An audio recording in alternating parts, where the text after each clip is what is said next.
Hey guys, what's going on? Shaw here, and today we are going to actually walk through my group's timed 20 temple, kind of break down everything we did right, wrong, why we did certain things, the way we pulled certain things, and kind of what was going through our head in general throughout the key run. Now, Patreon supporters get access to kind of the unedited, so they can actually hear our comms, but in this video, I'm just going to walk over kind of everything that we ended up doing. So, hope you guys enjoy. I have to kind of drop like a little disclaimer, just like I did not play this key perfectly. I actually wasn't really happy with my overall like kind of DPS performance. I messed up a lot of things, from uptime on like Rushing Jade Wind and Charred Passions to just like not optimal trinket usage or cooldown usage basically. So but there were a lot of things that did work in this key, and it ended up being super clean. We had, I think, like 3 minutes left on the timer, 4 minutes left on the timer, with only one DPS death on, I think, the third boss, which was just him getting clipped by the wave. So, but we're going to walk through everything here, so I hope you guys enjoy and or learn something from this. All right, so here we go. Key gets slotted, and we are heading, of course, off to the left-hand side here. We're going to be doing kind of your standard double pull. I'm setting focus to the Fallen Water Speaker to make sure that I can get at least interrupts when needed. So I'm going to start with the first interrupt here. I missed it, actually, so I went back to tag it. And then what we're going to do is we're going to pop our Shocking Disclosure, and I'm going to really focus here on Explosive Orbs, so I'm not going to be focusing too much on getting a lot of damage out. Now, something I wish I did here is I wish I leg swept, but I didn't. A lot of these droplets, when you have a lot of them in the pool, actually do a ton of damage to your group. So if you can keep them locked down from casting their splash cast, you can actually minimize a lot of the group damage. But I get the Ring of Peace out to knock that mob away right before Sanguine drops, and then the corrupted like Tide Elemental goes down, Water Elemental. And then we're going to just kind of continue onward. Now, there is you can triple this pull if your group is like super comfortable, but this week we had a lot of like just slightly failed 20 temples at the start of this week, so we just were like, let's take this nice and slow. So we're pretty much going to go like one pack at a time for the most part through this place, but if you're really clean through it, it's not a big deal. Now, trying to keep the water right on this corner here is really beneficial, because if your group is paying attention to the ripple cast, they can actually line of sight it here, and you can see it wasn't applied to our hunter, and then the druid can dispel himself if you're able to line of sight it. So the more people who line of sight it, the better, but again, it's a tyrannical week, so not too difficult. The main cast on these Fallen Water Speakers, though, is really that Tidal Burst cast. If that gets off, you're probably gonna wipe. It just does so much damage, especially if it overlaps with anything else like the splash or the ripple from the water elementals. But this guy's going to go down pretty quick. I'm going to actually throw a paralysis on the right side water speaker. This is kind of a practice that we've had from the last fortified week, but we figured it's just better to make sure that this pull is really smooth with a one kick like kind of rotation on the water speaker instead of having two casters in the pull. You have plenty of time in this key to actually get all this trash down, so CCing one out isn't the biggest deal. An auto shot actually cleaved him out, so we re-CC'd him. It broke again from dots, and we're going to then swap to it here. So I'm going to Ring of Peace the other water speaker out because he's about to die from Sanguine to make sure we minimize Sanguine healing, and then we're going to move the water elemental back over to the other speaker.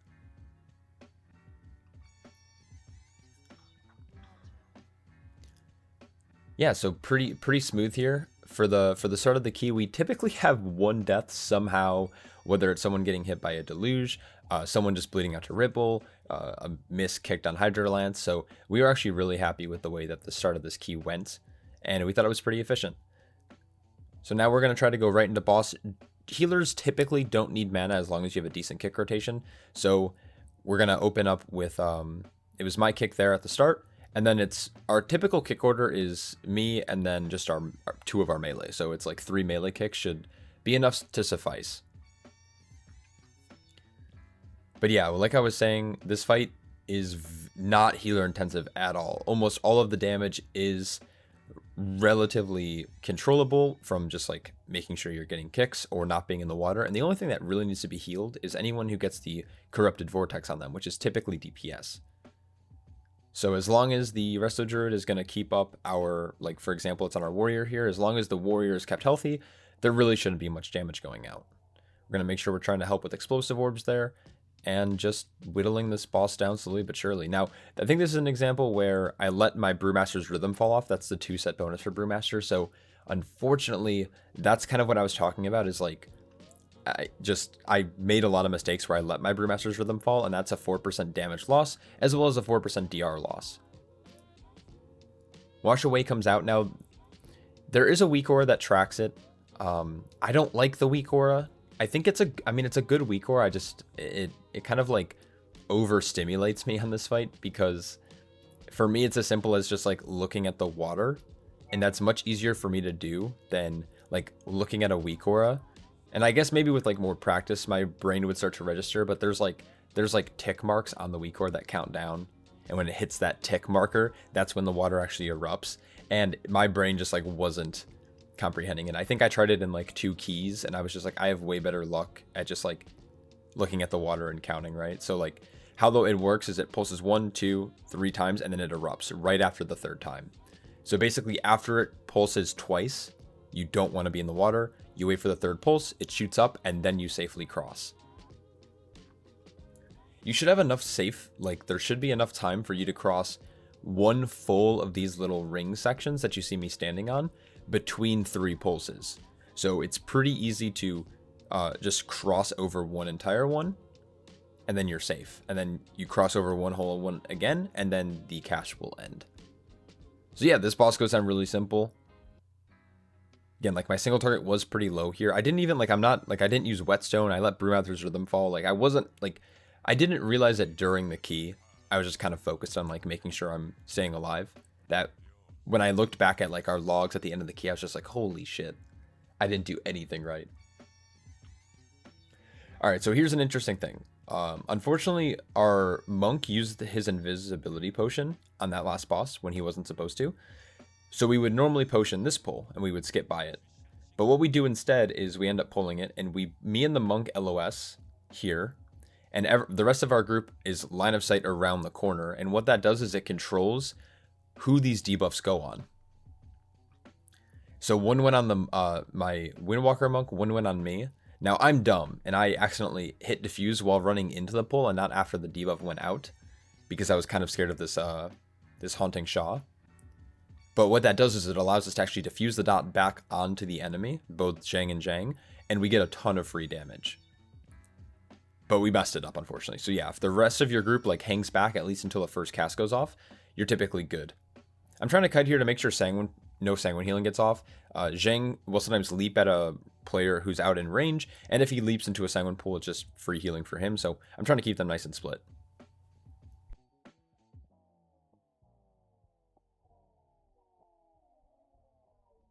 Next, we're grabbing this Haunting Shaw. We only need 1 melee to watch this, and then we need 2 melee to watch the Talking Fish.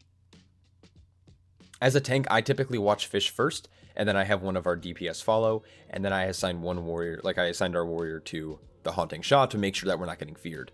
I'm trying to help with explosive here, and then it's as simple as trying to get the fish out of Sanguine. He did get a little bit there, about 100k, not the worst healing I've ever seen.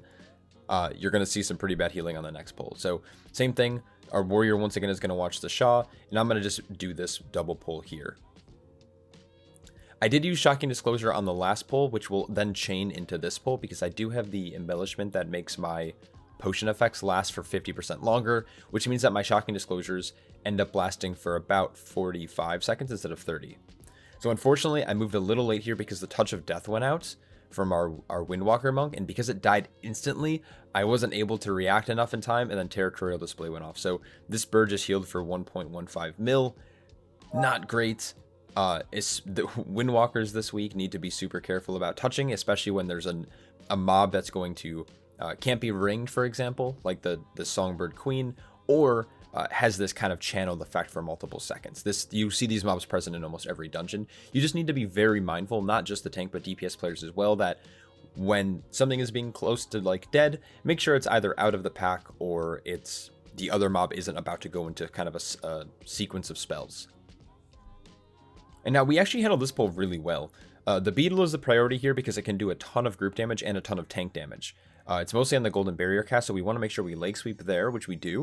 And then we're going to follow the Golden Barrier with another sweep as well. And then it should go into another Staggering Blow, and it should die. So I have Ring of Peace early to make sure we minimize Sanguine Healing there. We get none. And then what I'm doing here is a tactic called Splitting. At least that's what I call it. Is where you keep 2 mobs on opposite sides of each other, so when the tiger dies, Sanguine will not hit the Hosen without me having to move it, because the Hosen can't be moved with things like Ring or displacements or whatever. So Splitting is a strategy that you can mostly utilize on Sanguine weeks, and it's how you minimize healing in general. So you can see, for the most part, actually there was 0 Sanguine healing on that pull. So we're going to jump down to the boss room. We're going to kill this Corrupted Scroll. Combat should drop now, so our healer can grab mana for this fight. Now this fight was nerfed. It's almost like embarrassing how much they nerfed it by. It doesn't feel like a fight anymore. I can't imagine people really should have issues with this. We used to do the strategy where you pushed 1 to 10 so it was immune, and then you would swap, because when they were immune, they didn't do any damage.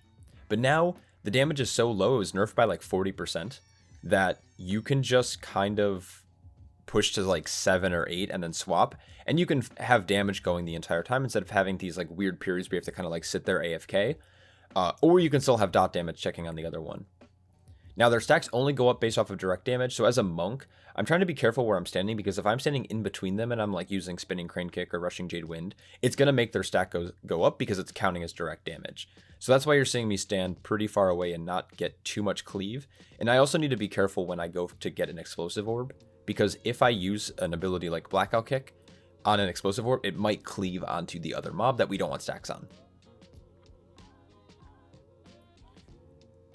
And then this is it. This is just like kind of the back and forth strat. Our healer will have to do like 70k HPS, but at this point he's geared enough, and now he finally got 2 set this week. So him being able to put out 70k HPS takes like no mana whatsoever. So you can see that we're already halfway through the fight, and our healer is actually so comfortable. He's in cat form, getting some damage out. So we're feeling pretty good here.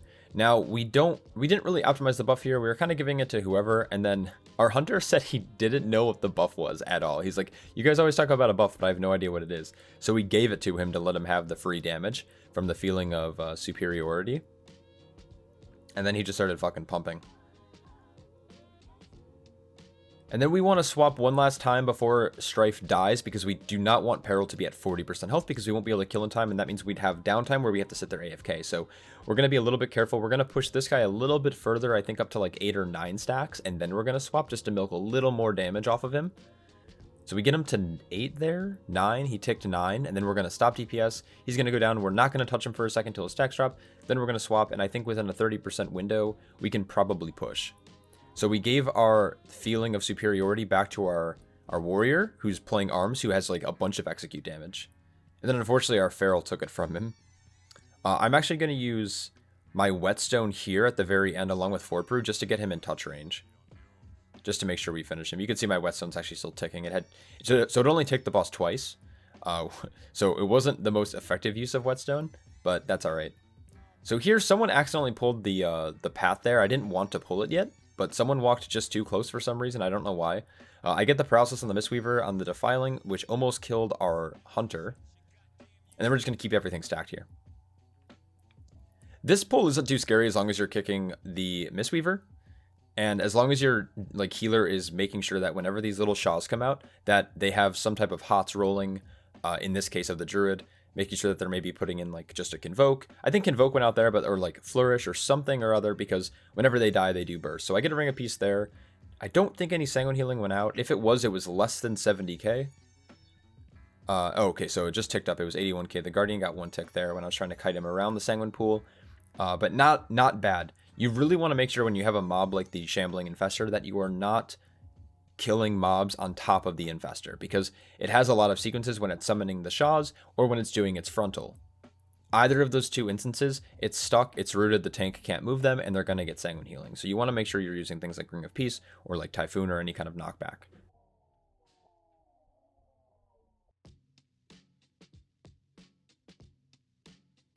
So right here, we were talking about possibly doing a line of sight strat where I'm going to like pull a bunch of mobs, we're going to lust, but then we were like, okay, wait, we don't have cooldowns yet, so that wouldn't really make sense to do. So why don't we do like a recovery pull for CDs? But then it was like, well, then why are we like, then what else are we going to pull? Because we have like a very scripted plan through here. And unfortunately, well, not unfortunately, we were actually moving extremely fast. We were super clean at this point. So we were actually like ahead of our pacing by like about a minute. So we were like, okay, let's just play it safe and like continue just going throughout the dungeon like we normally would if it was just like a 15 or whatever. So we're just like going to we're just taking it now at this point a pack at a time because our timer is like super safe right now. But the idea of getting lust on CD is so it's up for either like the last trash pull or it's up for the last boss. But in this case, I think we're only going to end up getting one hero instead of two, or one lust instead of two. Now these pulls are pretty scary when you see these doubts and these haunting Shaws, because they do a lot of magic damage on the tank. So you want to make sure, at least as a Brewmaster, you're utilizing things like Diffuse Magic, or you're utilizing things like Dampen Harm. Now I'm going to pull the Far Pack instead of the Patrol, because it's just a little bit easier to manage, because the Dark Claw is just not as scary as like the Haunting Gaze. Just making sure that our Resto Druid is keeping us topped. And we're chilling. And now the Patrol's in like a kind of a decent spot, so what I'm going to end up doing here is moving my way around the Shambling Infestor, going to the far side, and instead of tagging it with an ability, I'm going to body pull it, and that ensures that the middle Patrol won't pull. Just making sure that we're helping out with Explosive Orbs, and just kind of like AoEing these things down. This area is really easy. It's mostly on the healer to make sure that the Haunting Shaws are kind of covered with like a nice group CD. And then now that it's low and the Shaws are dead and we're all topped, I'm going to pull in the Infestor. Doing that strategy that splitting, making sure that one mob is on either side of me. And what I'm doing here is I'm actually setting focus to the Depraved Mistweaver, so when we do go into next pull, I don't have to waste any time doing so, or if I want to chain it in now. But I'm really gauging our cooldowns at this point. I'm thinking like, okay, if I want to chain those in, I want to make sure the Shambling Infestor is at least a little bit lower, and I want to do it if we have CDs available. Well, we didn't. We don't have Zuen, we don't have True Shot. I think we might have had Avatar, but it's just not worth pulling if you only have one CD. So basically the name of the game is whittling this guy down, and then we'll call it a day.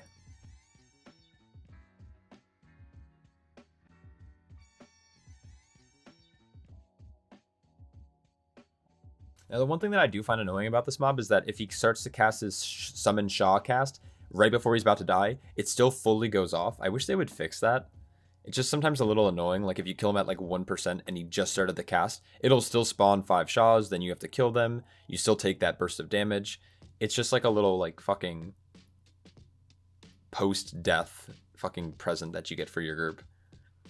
This pull, we typically target the Shaw first because it does a lot of tank damage, followed by the Mistweaver. The Mistweaver is fairly easy to control. We're going to start kiting early, and then we're going to make sure we get no Sanguine Healing there. That was one thing that I felt like I did a pretty good job at in this dungeon, is like just fully minimizing Sanguine Healing. For the most part, throughout the entire instance, Sanguine Healing didn't even out-heal our Hunter, which is saying a lot. Okay, and now this fight. This is probably one of the scariest fights in here now, ever since they've kind of nerfed the last boss and they nerfed the second boss.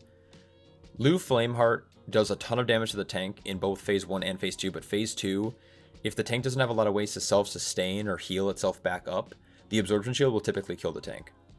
So what we're doing here is we're holding Lust and we're holding CDs for Phase 2. We're just kind of like using auto attacks basically to whittle her down. I mean, like, we're doing a basic rotation, but we're basically saving CDs to make sure we can just blast her in Phase 2. And that's also at the point when we're going to Lust. So I'm sitting on a 10 stack CB, so I Celestial Brew here to mitigate this next Serpent Strike a little bit. My healer dispels me, then we run out. And then what I like to do when I'm running out here on Lu Flameheart is I always will run back, and then I start running to the left. You can go right as well, but you always want to be moving in a clockwise or counterclockwise direction, and that will minimize the chance of you getting hit by the frontal wave. You have to be aware of it, but if you're moving in a certain direction, like I didn't there, you're already moving in one direction. So if you notice a wave there, you're already moving in the direction where you're going to be able to sidestep it. So on this first one, my healer had Flourish rolling, so I didn't use anything here. And that's pretty much it. The next Serpent Strike, I would typically use Diffuse, but we have a Night Elf here. So we're going to have our Warrior taunt off of me. She's going to cast Jade Serpent Strike, and then he's going to Shadow Meld, which basically negates the cast altogether. Our Windwalker got clipped there by the wave, which killed him. And now I'm going to use my CB because I know we're going to do the same thing again with our Druid. He's going into bear form. He's standing there. He's waiting for the cast. I call Taunt. He taunts, then melds, and I taunt the boss back. And we are chilling. And that's basically the way that you don't take any damage on this fight. Now, we weren't sure if we were going to get 3 or 4 with Lust. So we actually, and that's why we lusted this phase. We probably could have lusted Phase 1. Because I have enough CDs to like probably do 3. But having the melds in your group is so powerful. You can also do this as a tank. Because she spell queues after the Jade Serpent strike, you can meld and then just taunt her back and your DPS won't get slapped. And then it's just as simple as watching the frontal here. And yeah, it's basically just this little game of dodge swirl, dodge frontal, dodge swirl, dodge frontal. And this is the point where the fight's like a total joke. I wish this phase was a little scary. I wish like not that I don't mind it being easy, but I wish it had like an aura of like ramping group damage or something. Like it's just such a boring end to such a like annoying boss fight. So Yulon goes down. Now this is funny. Our Resto Druid runs up. You can see him on the stairs here. And he's like, I need mana. I need mana. I'm stuck in combat. I need mana. And I'm like, well, back up. And then he backs up and he body pulls it. Like, so he body pulls the pack. So I was like, dude, I can't do anything about that. If you need mana, you gotta like chill back. Yeah, these pulls, we typically target Mistweaver first, followed by the Water Speaker, followed by the Guardian. The Guardian does a little bit of tank damage, but outside of that, it's not really anything too crazy. Defiling Mist, we get a leg sweep on it. And then we're gonna start kiting here as soon as the Mistweaver dies. Our Windwalker uses Ring of Peace here. The mobs go down at the same exact time, so very, very clean. It was 90k Sanguine Healing, but that's not a big deal. We go right pack first, and then I start pulling the Mistweaver out of the room. Hunter gets kick. And then it's just, we're going to do this pack in this like hallway here. And this minimizes us having to accidentally body pull like trash, right? It's just safer to pull these mobs out a little bit, especially with like Sanguine. It frees up some floor space, so then range can kind of move in a little bit. Now, the Mistweaver's about to go down, and I start cutting down the stairs here. And I try to Ring of Peace, but I can't because it's target line of sight, so I had to jump. So Sanguine, there's almost 200k Sanguine Healing here, which is kind of a lot. I was very annoyed at that situation. But I don't think our Windwalker had Ring of Peace back up yet. Which is super nice running this comp, because we have double Ring of Peace. Right, so we can like either use 2 on one pull, or we can kind of rotate back to back. Now this is another pull I think we do pretty well. We do let a couple casts get off, but we want to make sure that we're stopping that Tidal Burst, locking down the Mistweaver so it doesn't channel that Defiling Mist on anyone, and just really locking down these Water Speakers. So here we use the Incap Row, which is really good from our Resto Druid. If you're also watching like who the bolts are going on, you can also let some go through if it's on someone who's good. We have a split. I'm doing splitting here, so I have Mistweaver on one side, Water Speakers on the other. The Ring of Peace still goes out by our Windwalker. We're kicking the Hydra Lands. I move in to get the explosive. I knock the Water Speaker out. And once again, a 0 Sanguine Healing pull. And then I'm going in here right away because I have a 10 stack CB. I pop my Celestial Brew instantly. And then I'm also rolling Diffuse Magic for this like first little Dark Claw and Hunting Gaze. No, what is it called? Hunting Gaze. And then basically I have Dampen coming up here soon. So I'm going to be able to hit Dampen here shortly on the next Dark Claw set of casts. And now we're just making sure we're hitting these explosives. And I'm kiting in like this weird like oval pattern. And that's because I want to minimize Sanguine Healing. So you can see that it's not on the Infestor. The next set are going down here. I don't have Ring yet, so I'm just kind of like hard kiting. And we're going to also have like a minimal Sanguine Healing pull. I think it was like, so it was 50k here. And I think it was actually on one of the little Shaws that spawned. But I don't think any of the larger mobs actually got any Sanguine Healing in this pull.